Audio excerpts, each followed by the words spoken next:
Pro. Oh nggih, iki lho. Iki Nganglang Bono.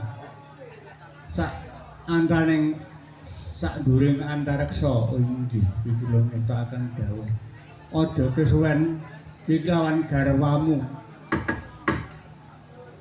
Ki Dewi Umolan sira kudu ngurangi ya karepsan muga-muga bisa kesempatan entuk iki sedulur keturunan ya iki Bathara Sari Dewalan. Oh nggih. Sini ya. Tak undung ana ing kayangan undangan yen ketok ya. iki. Nek kita cara kuwi. Ora rumus.